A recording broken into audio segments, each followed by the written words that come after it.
Som.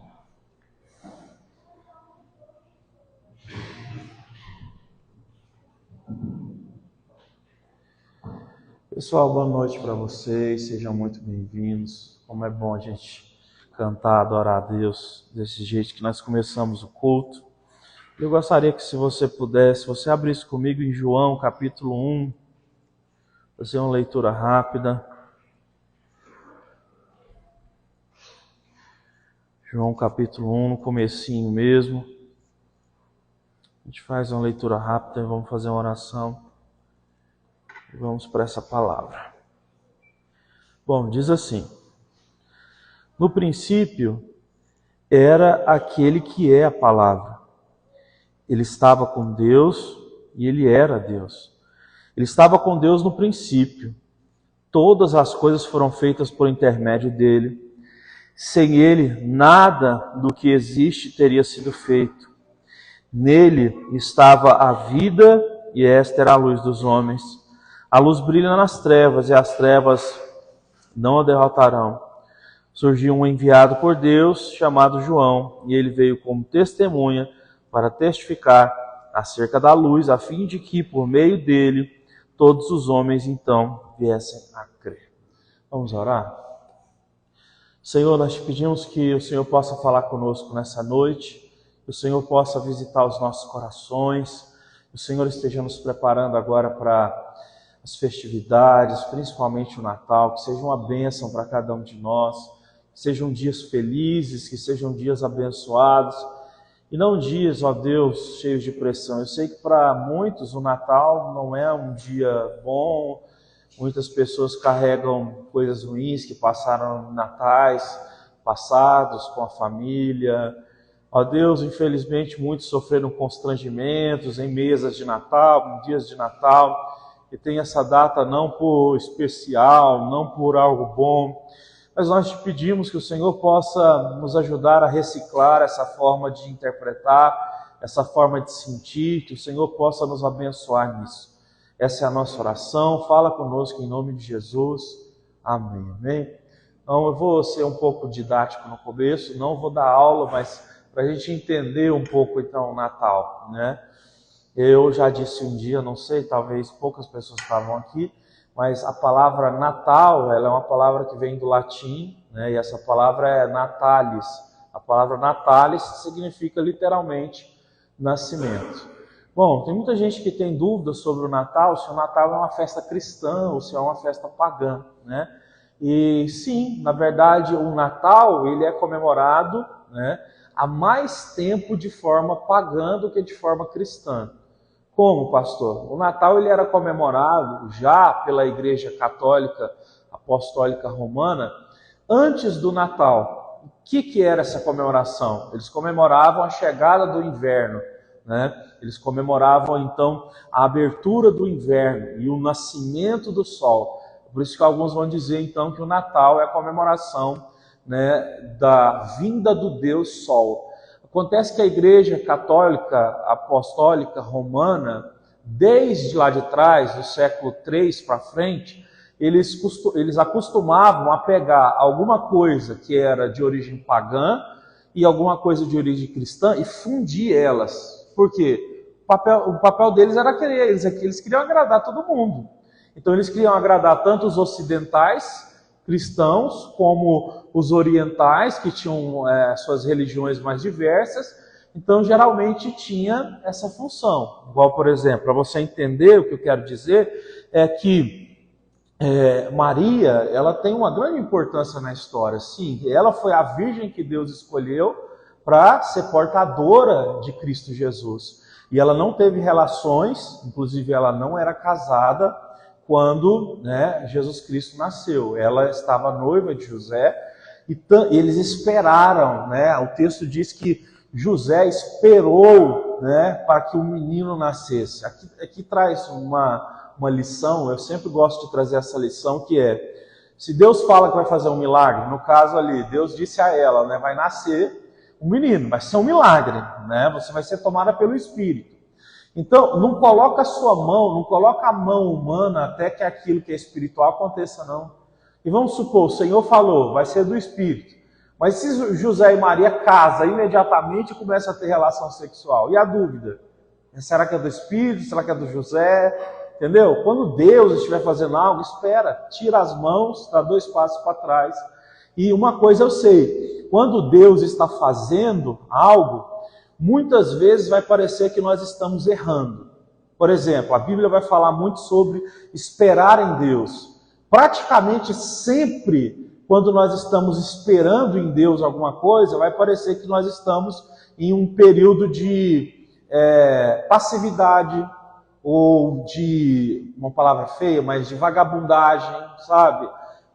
Num período em que nós não estamos querendo fazer nada, preguiça, sabe? Mas não, nós estamos esperando. Esperar dá essa conotação para esse mundo corrido, mas a espera é fundamental para o amadurecimento de qualquer coisa. Bom, dito isso, então, o Natal ele foi instituído pela igreja, né? Pela igreja cristã, no caso a igreja apostólica, católica, romana, no século IV, pelo imperador, né? E pelo Papa, mas o Papa ali era Júlio, né? E a partir então do século IV é que o Natal começou a ser comemorado, e no século VI, o outro imperador, o Justiniano, ele declarou que o Natal ele deveria ser uma festa em que haveria feriado nela. Então, desde lá do século VI é que a gente comemora Natal. Lembrando que o nosso calendário, a gente segue o calendário solar, né? O calendário que é a base do Sol e não da Lua, como o pessoal lá do Oriente Médio. Tá, chega então dessas coisas cansativas, né? O Natal, ele é o nascimento do nosso Senhor Jesus Cristo. E é assim que a igreja cristã, então, vem a comemorar. E de fato, Jesus nasceu. E Jesus nascer é um grande mistério, porque Jesus encarnou. E a Bíblia vai dizer o seguinte, Filipenses capítulo 2, no versículo 7, vai dizer que Jesus, mesmo sendo Deus, ele se despiu da sua forma de Deus, ele veio em forma humana como servo, sujeito a todas as fraquezas, sujeito às tentações, sujeito a todas as dificuldades que nós passamos, porque ele veio para cumprir uma missão, que essa missão era ligar o ser humano pecador novamente a Deus. Ninguém tinha conseguido fazer isso, porque para haver essa ligação, alguém precisava se colocar como intermediário. E não havia nenhum tipo de intermediário que conseguisse fazer isso. Aí eu te explico uma coisa. Todo mundo conhece a expressão bode expiatório, né? A expressão bode expiatório, ela vem de muito tempo atrás, lá dos judeus. Por quê? Os judeus, eles já faziam essa questão de expiação há muito tempo atrás. E o bode expiatório era o seguinte, né? Chegava a determinada época do ano em que as pessoas tinham que ir pedir perdão pelos seus pecados, pelos pecados da sua família. Tinha que se levar 2 bodes. Um desses bodes, certo, ele seria morto, né? E o outro, né, no caso, ele ficaria vivo. Só que o que o sacerdote fazia? A pessoa levava esses 2 bodes, o sacerdote, ele era ali aquele emissário de Deus, ele colocava a mão na cabeça do bode que ia morrer e a mão na cabeça do bode que ia viver. Aí chegava outro sacerdote e cortava então a jugular de um bode, o sangue dele era derramado, né? E esse outro bode que ficava vivo, ele seria liberto para continuar vivendo. Então significa que o quê? Que o sangue de um bode, certo, derramado, justificaria outro bode que seria deixado para ir embora. É o que acontece com Jesus Cristo para trazer salvação para nós, certo? Alguém tem que morrer, alguém tem que entregar um sangue puro, né? Para que outro possa viver, não é? Desde que o mundo é mundo, não é? Tudo só se é pago com sangue. Isso aqui é uma questão que a gente precisa entender, que ela não é nem só no escopo judaico-cristão, mas nas outras religiões também, não é? Tudo nessa vida é pago com um preço de sangue. É por isso que quando Adão e Eva pecaram, a primeira coisa que Deus fez quando pegou eles, foi matar um animal e vestir eles com a pele daquele animal. O sangue foi derramado. É necessário então que a gente entenda que para que haja remissão, ou para que haja perdão de pecados, tem que haver derramamento de sangue. Só que aqui que está a grande questão. Nós tivemos alguém que veio em forma humana. Então, se você perguntar para mim, pastor, Jesus, ele podia pecar? Sim, ele era 100% homem e 100% Deus. Isso na teologia a gente chama de união hipostática, certo? É algo difícil e não há, certo? É uma capacidade completa da gente explicar isso em palavras.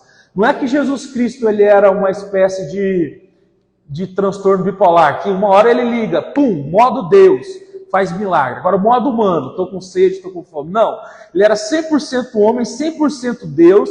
Não dá para a gente entender exatamente como se dava isso dentro do homem Jesus, mas ele estava sujeito a todas as dificuldades, venceu os pecados, e por isso ele pôde entrar na cruz, e na cruz ele disse, Pai, perdoa os pecados deles. Isso falando para todos, né? Por isso que está escrito que Deus amou o mundo de tal maneira que deu o seu Filho para todo aquele que nele crê. Então, o sangue de Jesus que vai ser derramado na cruz é um sangue, então, que vai estar sendo liberado para todos aqueles que são pecadores, que o quê? Que aceitarem essa morte e entenderem que essa morte, né, esse sangue traz ligação para nós no céu. Então, é por isso que hoje em dia não existe essa ideia que até muitas igrejas trazem, né, de sacrifício. As pessoas vão dizer assim para você, não, você precisa fazer um sacrifício. Você tem que ir numa montanha, dar 7 voltas da montanha, você tem que acordar todo dia de madrugada, fazer sacrifício, orar de joelho. Gente, Cristo Jesus, ele fez o sacrifício. Se a gente quiser ter as nossas disciplinas espirituais, é uma coisa. Agora tem gente que diz assim, não, eu tenho que fazer meu sacrifício para garantir a minha salvação. Não, a minha salvação e a sua está garantida a partir do momento que você diz, eu creio no que Jesus fez na cruz. Ele, não é, com seu sangue puro, não fez nada, derramou e eu creio nisso. Então há a imputação de pecados, né? As pessoas que trabalham mais com esses termos aí sabem. Então foi imputado em Jesus, né, aquilo que era da humanidade. Então em Cristo foi imputado os nossos pecados para que a gente pudesse então estar livre. Então, de fato, nós temos um grande presente e esse presente ele é tão grande que as pessoas têm dificuldade de aceitar. Porque o fato de Jesus ter nos amado, ter morrido na cruz, é algo tão grande que as pessoas não conseguem aceitar de graça. E a Bíblia diz que foi de graça o sacrifício dele. Então as pessoas têm tanta dificuldade que elas ficam procurando alguma coisa para elas fazerem, para ver se Deus aceita elas. E tanta gente, sabe, vem falar comigo e fala, não, pastor, eu estou lutando para manter a minha salvação, não, eu estou fazendo as coisas para que eu fique... Gente, não tem essa, né? Cristo Jesus foi quem nos salvou. A Bíblia diz que a pessoa que é salva, sim, ela vai andar num caminho sendo uma boa pessoa, né? Um bom cristão, um bom cidadão e por aí vai. Mas eu não preciso fazer força para ser salvo. Eu só aceito aquilo que Jesus fez. Então, sempre que você vai numa igreja, que as pessoas dizem assim, você tem que fazer um sacrifício financeiro aqui, hein? Se você não fizer esse sacrifício financeiro aqui, Deus não vai te abençoar, e nem a sua vida vai ser abençoada. E cuidado, porque a sua salvação você pode perder também. Isso é mentira, né? Tem pessoas que são tão canalhas, né? Que eu vi um cara pregando esses dias, dessas igrejas maior zona aí, que o povo só sabe pedir dinheiro e não ensina nada para as pessoas, e eu tenho por mim que igreja é lugar que as pessoas devem aprender também. Culto não é sala de aula, mas de forma geral a igreja tem que ser um lugar que educa também. E eu estava vendo um desses mercenários aí, e ele estava dizendo assim, que ele citando um texto bíblico, dizendo que as pessoas elas têm que dizimar, e as pessoas têm que ajudar, né? Sim, a igreja sabendo das suas necessidades. Mas ele estava dizendo assim, pegando o texto lá de Malaquias, e de fato lá em Malaquias está escrito assim, vocês têm roubado a Deus. Aí o povo pergunta, e o que nós temos que roubar? Aí lá diz assim, Malaquias 3, vocês têm me roubado os dízimos das ofertas. Só que ali Deus está trazendo uma mensagem, ele está falando para o povo judeu, tá? E naquela época o povo judeu estava deixando de dar o dízimo dos cereais, das plantações que eles tinham. E aí Deus estava dizendo que aquilo ali estava sendo um roubo, porque na verdade a nação de Israel ela estava crescendo naquele momento e o povo estava deixando de lado Deus, e aquilo ali acontece. Pois bem, ali é uma fala direcionada para o povo judeu naquela época. E aí, esse cara, eu vendo ele pregar, aí ele foi no texto de 1 Coríntios capítulo 6, que diz assim, que os ladrões não vão entrar no reino do céu. Aí ele quis fazer um paralelo, usando esse texto de Malaquias, dizendo que quem não dizima é ladrão, e dizendo que ladrão não entra no céu. Aí ele estava dizendo assim, você que não dizima na igreja, você é ladrão, você não vai para o céu, e sei lá o quê. Ele é um canalha, entendeu? Um pilantra, porque não é assim que você ensina as pessoas e nem é exatamente isso que a Bíblia está dizendo. É como eu disse, a Bíblia nos ensina a entender. A partir do momento que você entende Cristo Jesus, vai acontecer com você o que Paulo disse, você vai aprender a ofertar, a dizimar de boa vontade, de coração, sem obrigação nenhuma, com alegria.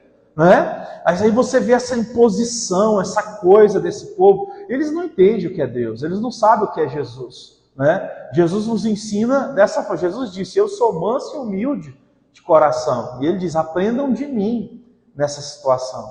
Então, dito essas coisas, como eu li em João capítulo 1, o texto diz que Jesus sempre foi Deus.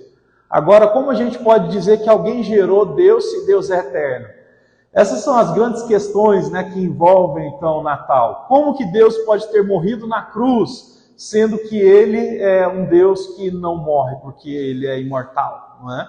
Então, esse Deus que nós servimos, Ele de fato se colocou na posição em que Ele podia errar, gente. Lá na tentação de Marcos capítulo 4, Jesus ficou 40 dias jejuando e o diabo apareceu para ele. O diabo apareceu e disse assim, se tu és o Filho de Deus, transforma essas pedras em pão, come. Mas ele precisava passar por aquele período em que ele estava se preparando para o ministério. Agora, entendendo a Bíblia, entendendo como o diabo trabalha, você acha que o diabo ele vai apresentar alguma coisa para alguém, sendo que essa pessoa não tenha minimamente alguma fraqueza naquilo que ele apresentou? Sério, vamos ser sensatos em falar sobre isso. A gente pode chamar de tentação alguma coisa que na verdade não faz sentido nenhum para a gente? Não, né? Vamos supor, se você que está aqui é heterossexual, vai adiantar chegar algum homem ou alguma mulher em você tentando te conquistar? Você é heterossexual. Você que é homem, você sente atração por mulheres. Você que é mulher, sente atração por homens. Se chegar uma pessoa do mesmo sexo, isso é uma tentação? Não é uma tentação. Agora, Satanás, ele vai naquilo que é uma tentação. Então, talvez, o que acontece? Nós, hoje em dia, precisamos muito de dinheiro. Então, a maioria começa a gostar demais de dinheiro. Vira uma idolatria. O que acontece? O dinheiro, quando é apresentado, acaba se tornando uma coisa que se a pessoa não tomar cuidado, ela vai o quê? Ela vai ser destruída por isso.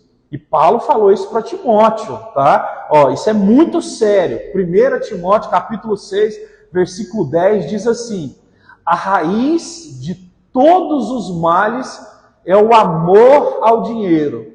E muitos, na ânsia desenfreada de conquistar riquezas, acabaram perdendo a fé e se envolvendo em muitos sofrimentos. Gente, a Bíblia não diz que ter dinheiro é um mal, a Bíblia não diz que ser próspero e abençoado é um mal, mas a Bíblia diz que se você ama o dinheiro e busca ser rico, né, hora ou outra vai chegar situações na sua frente que vão tentar matar a sua fé. E se você estiver nessa busca então pela riqueza e vem alguma coisa na sua frente que você tem duas opções de tomar, eu ajo pela fé, porque a minha fé vai continuar viva, ou eu entrego a minha fé para continuar buscando dinheiro. Se você entrega a sua fé, aí é o que a Bíblia diz, Satanás primeiro, ele apresenta alguma coisa que é boa e depois ele vem, né, e toma com as duas mãos. Dá com uma mão e toma com as duas, é o que a gente costuma dizer, certo?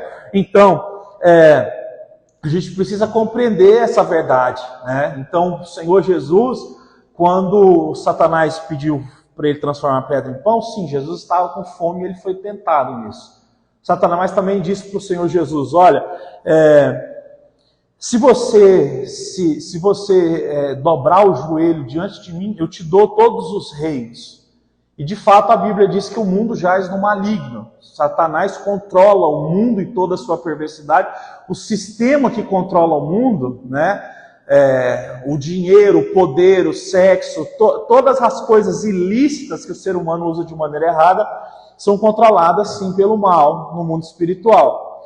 Então, o que Satanás oferece para Jesus? Você vai poder ganhar o mundo inteiro sem ter que sofrer nada, é só dobrar o joelho. Jesus sabia que o mundo inteiro ia se dobrar diante dele, né? Só que ele precisava passar o quê? Pela cruz, ele precisava sofrer. E aqui o diabo apresenta para ele o quê? Apresenta para ele a possibilidade dele simplesmente só ter que dobrar os joelhos e não sofrer nada. Então, o nosso Senhor Jesus Cristo, ele sabe o que é sofrer, ele sabe o que é ser tentado. Hebreus capítulo 5, versículo de número 8, diz que aprendendo a obedecer por meio do sofrimento, o Senhor Jesus, então, por meio das coisas que ele foi sofrendo, ele foi aprendendo a obedecer a Deus, ele foi andando no caminho correto. Então, nós temos um Deus que não é um super-herói que fez questão de esconder as suas fraquezas.